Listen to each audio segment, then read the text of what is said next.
For today's podcast, I'm going to talk about another one of my favorite books, and it is Addicted to the Monkey Mind.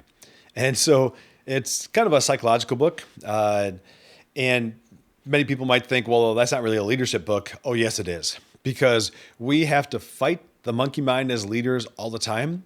And we have to, and I'll talk about what that is, we have to fight the monkey mind in our staff all the time. And it is funny, of the different books that I've suggested for people over the years, this is one of the most commonly suggested book that I've given for people.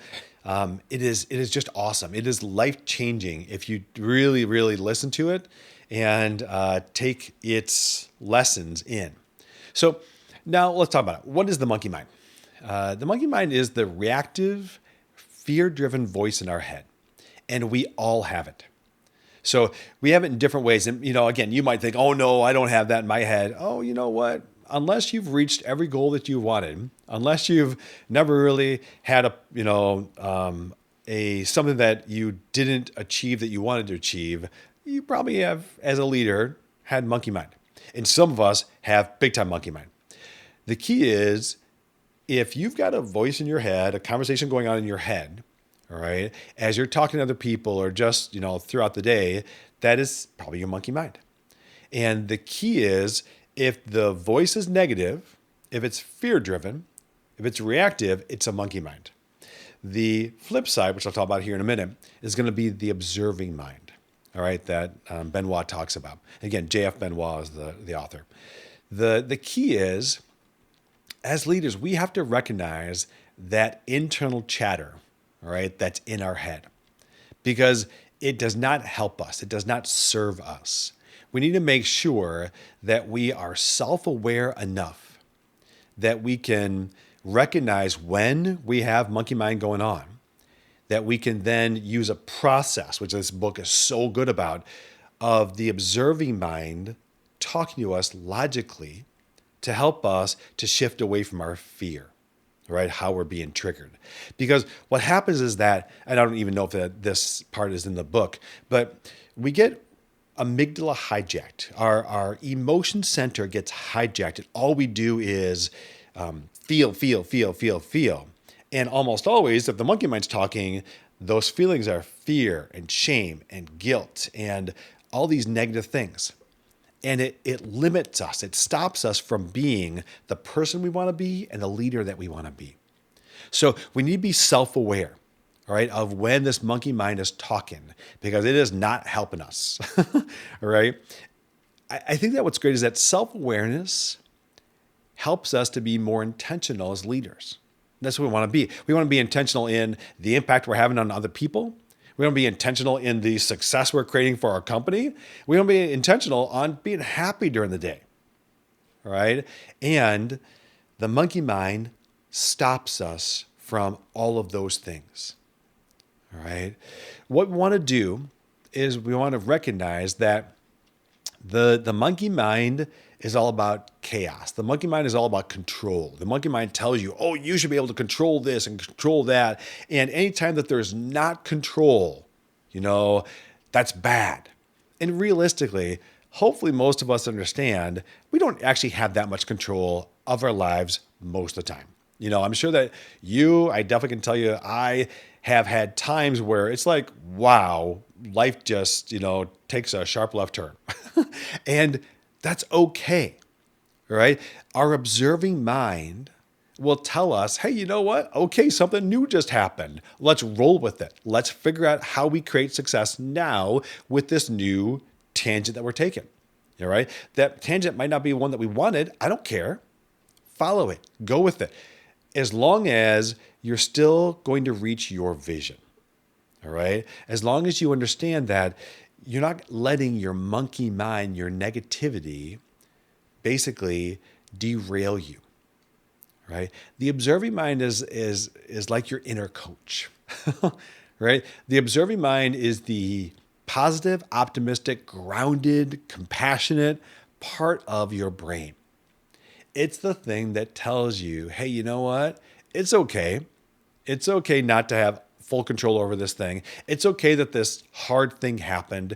It's okay that you now have to take a different pathway. It's all okay. You will be okay. The monkey mind makes you feel unsafe. The observing mind reminds you that you are safe. The observing mind reminds you that you are okay. The observing mind reminds you that you are enough. And what is key is to move from the monkey mind to the observing mind, right? To move from the monkey mind to the observing mind. What we have to do is pause. We have to not react. We have to respond. And if we can make sure to pause, it's just so hard, by the way. All right. So when you get triggering, hopefully you understand the idea that tends to make us react, right? Not respond. What we have to do as leaders is to pause, right? We have to shift perspectives. We have to move from this amygdala hijacked, our emotion center, and move to our prefrontal cortex, which is our logic center, right?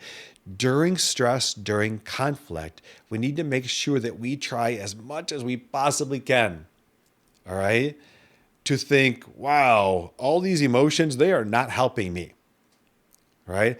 What should I also be thinking? How should I zoom out? What's the perspective I can take, the observing mind, that will help me to move through this? All right. Because what's interesting is that I'm not saying that you shouldn't feel things. All right. So feeling angry, frustrated, all that stuff, that's okay. Right? Feeling scared is okay. But don't get stuck there. I think that what's key is that emotions are data. They're not danger. Right? Emotions are data. They're not danger. They're not the end result.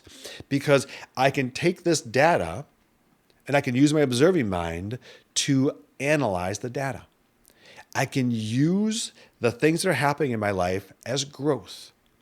And one of the keys is the more self-aware that we are, the more emotionally intelligent that we are, the more that we can now lead ourselves, the more that we can not just react to things, but we can respond. We can lead ourselves, we can lead others.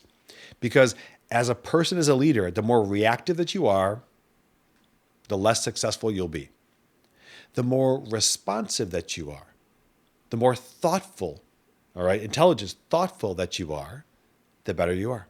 The more dramatic you are, that is not typically how great leaders are described as dramatic, all right? So the less drama, the less emotion, the better, right? The more thoughtful, the more intentional, the better, all right? So what we want to have is recognize that our old stories, our past stories about ourselves and the world and people around us tend to lead to old reactions that are not helpful.